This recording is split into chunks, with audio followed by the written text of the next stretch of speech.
आपको ऐसे लगता है कि इनके कर्मों की वजह से भी इनको ये अफेक्शन हो रहा होगा, क्योंकि उनके माँ बाप को भी तो वहीं पे बच्चे हुए हैं, जी। तो इनको प्रेगनेंसी में प्रॉब्लम होना और ये सब होना, तो इनके कर्मों का कुछ गणित आपको लग रहा है यहाँ पे? डेफिनेटली। अब हम देखिए, घूमते घूमते आपने पत्नी से शुरुआत की, अब पति पे आ गए, अब माता पिता। एक काम करते हैं, अगले पॉडकास्ट में मिलते हैं और हम आपको पूरी पूरी फैमिली की हिस्ट्री बता देते हैं और डिटेल में डिस्कस करते हैं। क्या कहते हो? चलेगा।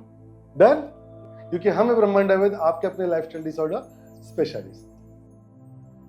लास्ट जो पॉडकास्ट में हम आपने बताया था, पहले वाइफ को अफेक्ट हुआ, फिर हस्बैंड को अफेक्ट हुआ, फिर बाद में आपने बोला कि उनके माता पिता के स्टोरी, कुछ जी हाँ। कर्म थे, तो वो प्लीज हम बताइए। देखिए, वैसे स्टोरी अभी काफी इंटरेस्टिंग होती जा रही है। नहीं, हम खेल खेल में बहुत पिछले, मुझे ना ऐसा लग रहा है कि हम पास्ट लाइफ रिग्रेट पे तो नहीं जा रहे धीरे धीरे, बट वैसी कोई चीज़ नहीं है यहाँ पे। हुआ ये था कि ये जो उनका घर है, हम उसको एक छोटा सा हाउस कहेंगे। ये घर उनके माता पिता ने खरीदा था। उस समय क्या पोजीशन होगी मुझे नहीं पता, हिस्ट्री बताने वाला वहाँ कोई नहीं, और मैंने उसके तह तक जाने की ज़रूरत नहीं समझी। मुझे खुद को नहीं जाना था, क्योंकि हम जितना डीप जाएंगे ना तो उतनी तकलीफ ज़्यादा पड़ती है। और मेरा काम था केस को सॉल्व करना, ना कि सीआईडी बन के उनकी इन्वेस्टिगेशन करना। तब मुझे एक चीज़ ज़रूर पता चली थी यहाँ पे कि ये घर उनके माता पिता ने काफ़ी मेहनत करके खरीदा था। वो यहाँ बहुत अच्छे से जिए थे, बट ये जो पिताजी थे इनके, ये पैरालाइज होके कम से कम 4 से 5 साल बेड रिडन थे। देखिए, कोई भी चीज़ अच्छी नहीं हो रही है वहाँ पे, और फिर उनकी डेथ हो गई है। धीरे धीरे डिटोरेट होते गए और कभी नॉर्मल आए ही नहीं। माता जो है, उन्हें भी चक्कर आके गिरते थे और फिर हेडेक स्टार्ट होता था, आईसीयू में लेके जाना पड़ता था। ऐसे करते करते करते करते एक दिन उनकी मृत्यु हो गई। घूमते घूमते उनके बहू तक ये चीज़ आ गई, बच्चे तक आ गई। मैं दोस्तों आपको एक चीज़ ज़रूर कहना चाहूँगा, यहाँ पे किसी का इंटेंशन रॉन्ग नहीं था। एक ही चीज़ रॉन्ग हो गई, एक्शन रॉन्ग हो गई, जिसको कर्म कहते हैं। कर्म की डेफिनेशन कहाँ गई है?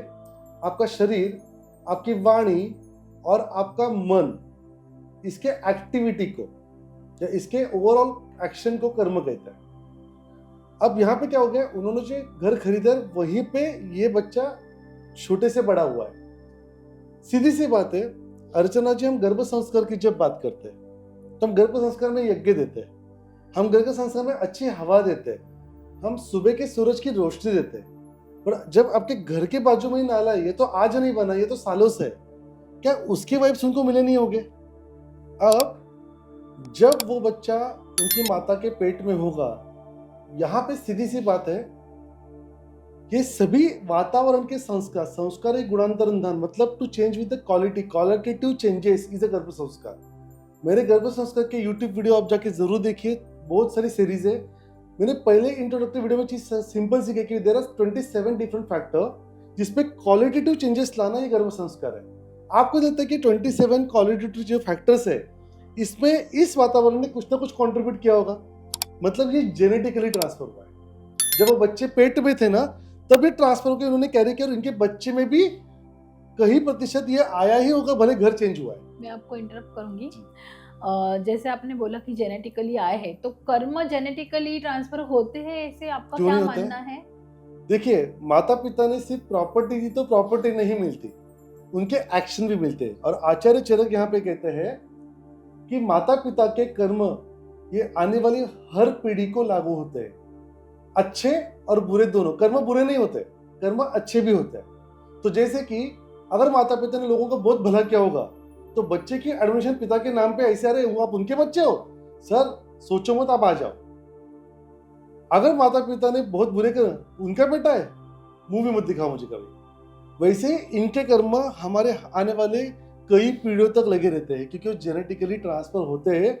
क्योंकि बॉडी में जो क्वालिटेटिव चेंजेस जो क्लाइमेटिकल कंडीशंस के फॉर्म हुए हैं, वहाँ पे इलेक्ट्रोमैग्नेटिक फील्ड जो थी वो तो पक्का नेगेटिव एनालिसिस होगी। वहाँ के क्वांटम फिजिक्स की बात करें तो उसने बहुत ज़्यादा पॉजिटिव एनर्जी तो दी नहीं होगी।